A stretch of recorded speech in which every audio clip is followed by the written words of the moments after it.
आज हम प्रश्नावली 8.1 का 10वां सवाल हल करेंगे जो दिया है त्रिभुज पी क्यू आर में। अब देखो सबसे पहला काम त्रिभुज बना लेंगे हम। त्रिभुज पी क्यू आर में फिर कह रहा है जिसका कोण P Q समकोण है, Q को हम समकोण अर्थात 90 डिग्री बना लेंगे। अब चाहे P इसको मान ले चाहे इसको मान ले, कोई फर्क नहीं पड़ता है। P R P Q R है जिसमें दिया है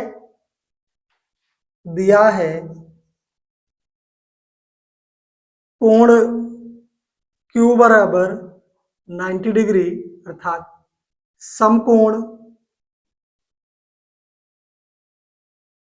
फिर दिया है PR प्लस QR बराबर 25 सेंटीमीटर।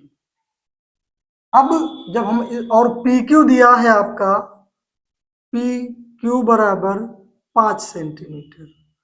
अब इसमें से क्या करेंगे, चाहे तो PR को चाहे तो QR को, दोनों में से एक को अपनी मर्जी से पक्षांतर कर लेंगे। तो PR बराबर 25 आपका पहले से है, माइनस ये जो QR है उठ के जाएगा तो QR माइनस का हो जाएगा। हमारे पास क्या क्या मिला हमको, PQ बराबर 5 सेंटीमीटर और PR बराबर दिया है, अभी निकाला है हमने 25 माइनस Q। अब हमको तीसरी भुजा ज्ञात करनी, तो पाइथागोरस के प्रमेय से आसानी से ज्ञात कर लेंगे। पाइथागोरस प्रमेय से यह होती है कर्ण का स्क्वायर बराबर लंब का स्क्वायर प्लस आधार स्क्वायर। अब इसमें कर्ण आपका दिया है 25 माइनस का QR का स्क्वायर बराबर लंब आपको ज्ञात ही करना है अर्थात QR प्लस आधार स्क्वायर का मतलब PQ का मान आपके पास दिया है 5 का स्क्वायर। अब जब इसको आगे हम लोग हल करेंगे तो इसमें से ये a स्क्वायर माइनस बी के होल स्क्वायर द्वारा टूटेगा, क्योंकि सरसम क्या है, तो a स्क्वायर मतलब a को मान लेंगे हम 25 और b को मान लेंगे QR। तो a स्क्वायर का मतलब 25 का स्क्वायर प्लस QR का स्क्वायर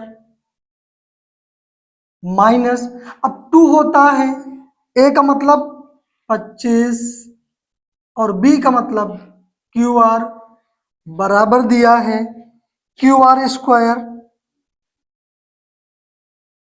प्लस 5 का स्क्वायर 25। अब ये जो QR स्क्वायर दिया है तोड़ेंगे इसको तो ठीक ठाक करेंगे जब, तो 25 का वर्ग होता है 625 प्लस का QR स्क्वायर माइनस 25 दूनी 50 QR बराबर QR स्क्वायर प्लस का 25। एक चीज ध्यान दीजिएगा, जब बराबर के दोनों तरफ समान संख्याएं समान चिन्ह के साथ हो तो आपस में कैंसिल हो जाती है। QR स्क्वायर आपका कैंसिल हो जाएगा, बचे क्या, संख्या को लाएंगे इधर और इसको लेके चलेंगे इधर, तो 625 ये प्लस वाला जो 25 है इधर आएगा तो माइनस का 25 हो जाएगा बराबर ये जो माइनस का 50 QR है उस पार जाएगा तो प्लस का 50 हो जाएगा 50 QR। तो ये मिलेगा आपको 600 बराबर 50 QR। तो इसको हम लिख सकते हैं QR बराबर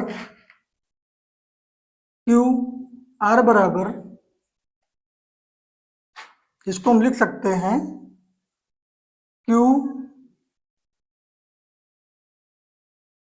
QR बराबर 600 बटे 50, इसका भाग देंगे तो कटेगा ये ऐसे जीरो जीरो कैंसिल हो गया। अब ये जाएगा क्यू आर बराबर आपको मिल जाएगा 12, भाग देंगे तो मिलेगा 12। तो क्यू आर का जो मान निकला 12 सेंटीमीटर निकला। अब अभी आपने देखा था कि क्यू क्यू आर आर बराबर 25 माइनस क्यू आर, इसको मान लेते हैं समीकरण 1 से, या एक ना भी माने तो कोई जरूरी नहीं है। तो पी आर बराबर 25 माइनस का क्यू आर हो जाएगा। तो जब इसको आप घटाएंगे तो पी आर बराबर आपको मिलेगा 13 सेंटीमीटर। अब यहां पास आप इसको बराबर करके लिख सकते हैं केवल 13 सेंटीमीटर, ऐसे। अब कह रहा है कि साइन पी कास पी टेन पी के मान ज्ञात कीजिए। तो साइन पी बराबर, साइन का मतलब होता है लंब बटे कर्ण, तो लंब आपका दिया है 12 है और कर्ण आपका दिया है 13। फिर कह रहा है कास पी का आप मान बताइए। तो कास पी का मतलब होता है आधार बटे कर्ण, तो आधार आपका दिया है 5 और कर्ण आपका दिया है 13। फिर कह रहा है कि tan पी का मान बताइए। तो tan पी का मतलब होता है लंब बटे आधार, लंब आपका दिया है 12 और आधार आपका दिया है 5। यही आपका इसका हल है, इतना ले लो।